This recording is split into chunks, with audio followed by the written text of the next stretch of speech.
အဲ့တော့ဗမာပြည်မှာဒီရိုဟင်ဂျာလူမျိုးစုတွေဒီကိုလိုနီခေတ်မတိုင်ခင်ပရိသေခေတ်ကာလတွေကဒီရခိုင်ဒေသမှာအခြေချနေထိုင်ခဲ့ကြတယ်တမိုင်းထောက်ထားတွေကျွန်တော်တို့လွတ်လပ်ရေးနောက်ပိုင်းလွတ်လပ်ရေးရပြီးနောက်ပိုင်းအခြေအနေတွေအားလုံးဒီလေဒါဒီ internet မှာ online မှာကျွန်တော်တို့အလွယ်တကူရှာလို့ရတဲ့သက်သေအထောက်ထားတွေဒီအချိန်မှာတော့ပေါ်ပေါက်နေပြီဖြစ်ပါတယ်ဒါပေမဲ့ဒီရိုဟင်ဂျာဆိုတဲ့ဝေါ်ဟာရကိုအသုံးပြုခွင့်မရှိအောင်ဒီကိုဘသူဘဝလို့ဖော်ပြတဲ့ identity ဘိုင်းမှာရိုဟင်ဂျာဆိုတဲ့လူမျိုးဖြစ်တည်မှုကိုဒါနှစ်ပေါင်းဒါရာစုနှစ်တဝက်ပေါ့ဗျာနှစ်ပေါင်း90လောက်တင်းသက်ထားတဲ့အစိုးရကတော့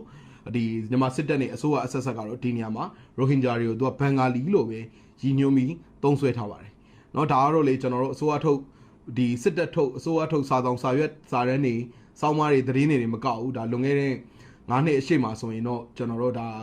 သတင်းမီဒီယာဌာနတွေတကယ်မီဒီယာကြီးတွေကအစဒါဘန်ဂါလီလို့ပဲသုံးစွဲခဲ့ကြတာကိုလေခင်ဗျားတို့တွေ့ရမှာပါဒါဒီရိုဟင်ဂျာလူမျိုးစုကိုတယောက်ကွေတက်သုံးသွားစေဖို့အတွက်လူမျိုးစုရဲ့နာမည်ကိုဒါပုံဖြတ်ပြီးတော့ဒီလူတွေအပေါ်မှာဘင်္ဂလားဒေ့ရှ်နိုင်ငံနဲ့တရားမဝင်ခိုးဝင်ပြီးရောက်ရှိလာတဲ့ဘန်ဂါလီဆိုတဲ့လူမျိုးစုအဖြစ်ပုံသွင်းတဲ့မြန်မာစစ်တပ်နဲ့အစိုးရအဆက်ဆက်ကလှုပ်ထုံးလုပ်နေပဲဖြစ်ပါတယ်အခုဒီမှတ်တမ်းမှာဆိုရင်လေကျွန်တော်တို့ဒီရိုဟင်ဂျာလူပြည်သူတွေကိုရိုဟင်ဂျာလူမျိုးစုတွေကိုဒါဘန်ဂါလီတွေအဖြစ်သတ်မှတ်ထားပြီးတော့ဒီခိုးဝင်ဘန်ဂါလီတွေသူတို့သုံးစွဲမှုအရာပေါ့နော်ဒီလူတွေကိုဘယ်လိုဟိုပါပေါ့နော်ဒီလူတွေဒီဘန်ဂါလီတွေဒီဒါရခိုင်ပြည်နဲ့ဗမာပြည်အတွက်ပေါ့နော်ဒီသူတို့အသုံးဆိုမြန်မာနိုင်ငံပေါ့ဒီအတွက်ဟိုဘယ်လောက်ထိအနေကြီးနေလဲဆိုတာကိုဝါရဖြန့်ချီထားတဲ့စာရွက်စာတမ်းတစ်ခုဖြစ်ပါတယ်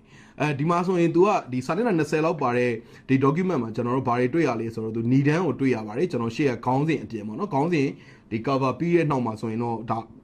ကောက်စာပေါ့ဒီကောက်စာဒီလေမြန်မာစစ်တပ်က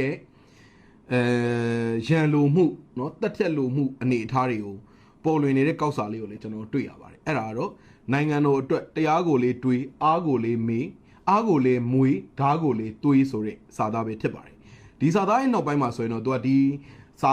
ဆောင်ဒီမှတ်တမ်းရဲ့ကျွန်တော်ဒီ document ရဲ့ညီတန်းကိုတွေ့ရတယ်ဒီမှာဆိုရင်လည်းတမိုင်းကြောင်းလူမျိုးဘာသာတရားတို့ကဒွန်တွဲလျက်ရှိတယ်ပေါ့ဗျာနိုင်ငံတနိုင်ငံမှာအဲ့တော့ဒီတမိုင်းလူမျိုးဘာသာတရားတို့မတိမ်ကိုမပြောက်သွားအောင်ကာကွယ်ထိန်းသိမ်းစောင့်ရှောက်ဖို့က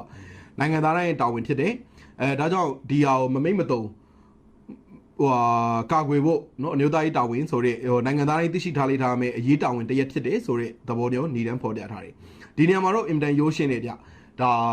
နိုင်ငံတနိုင်ငံမှာတမိုင်းကြောင်းဆိုတာတော့သူတို့ပြောချင်တာတော့မြန်မာလူမျိုးတွေတမိုင်းကြောင်းကိုပြောပါတယ်